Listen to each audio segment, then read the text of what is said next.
नक्सली हमले से देश को बड़ा नुकसान होता है। आम नागरिक, जवान और नक्सली बड़ी संख्या में मारे जा रहे हैं। समय समय पर इन नक्सलियों ने देश को कई बड़े जख्म दिए हैं। मंगलवार को छत्तीसगढ़ के दंतेवाड़ा में एक नक्सली हमले में बीजेपी विधायक भीमा मंडावी की जान चली गई। उनके साथ 4 सुरक्षाकर्मी भी मारे गए। इस घटना के बाद देश एक बार फिर से झकझोर हो उठा है। एक दिल्ली आधारित open database south Asia terrorism portal के अनुसार इस साल देश में कुल 38 माओवादी हमले हुए हैं, जिसमें 19 नागरिकों, 7 सुरक्षाकर्मियों और 41 चरमपंथियों की जानें गई हैं। हालांकि अगर पिछले कुछ सालों के आंकड़ों पर नजर डाली जाए तो हमें साफ पता चलता है कि पिछले कुछ सालों में इस तरह की घटनाओं में कमी आई है और साथ साथ सुरक्षा कर्मियों और आम नागरिकों की जान गंवाने की संख्या में कमी जरूर आई है। पिछले यूपीए सरकार की तुलना में मोदी सरकार में नक्सली हमले में मरने वालों की संख्या में कमी आई है। साल 2014 में जब भारत में मोदी सरकार बनी थी, उस वक्त देश में 185 माओवादी घटनाएं हुई थी।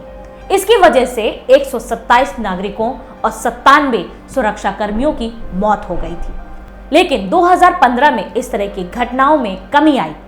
हालांकि 2016 में नक्सली घटनाएं बढ़कर 262, 2017 में 199 और 2018 में नक्सली घटनाएं 217 हो गई। अगर जून 2014 से लेकर दिसंबर 2018 तक की कुल घटनाओं को देखा जाए तो 945 नक्सली घटनाएं हुई हैं, जिसमें 489 नागरिकों, 312 सुरक्षा कर्मियों और 821 चरमपंथियों की मौत हुई है।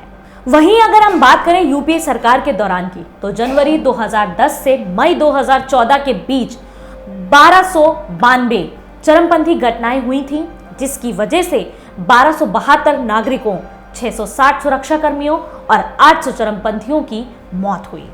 साल 2013 में हुई एक बड़ी घटना में 25 कांग्रेसी नेताओं की एक साथ मौत हुई थी और साल 2017 में हुई एक घटना में 25 सीआरपीएफ जवानों की जान चली गई थी। ये दोनों हमले सुकमा में हुए थे। 30 अक्टूबर 2018 को दंतेवाड़ा में दूरदर्शन के एक कैमरामैन और सीआरपीएफ के एक जवान और 13 मार्च 2018 को सुकमा में हुए हमले में 9 सीआरपीएफ जवानों की मौत हुई थी। हालांकि अब तक जो भी आंकड़े सामने आए हैं, उसके मुताबिक साल 2010 सबसे ज्यादा खून खराबे वाला साल रहा है। इस साल कुल 482 चरमपंथी घटनाएं हुई हैं, जिसमें 627 नागरिकों और 277 सुरक्षा कर्मियों की मौत हुई है।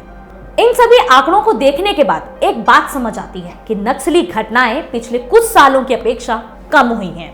सेना के जवानों और मृत नागरिकों की संख्या में भी कमी आई है, लेकिन समय समय पर ये नक्सली अपने वारदातों को अंजाम देकर जख्म हरे कर देते हैं।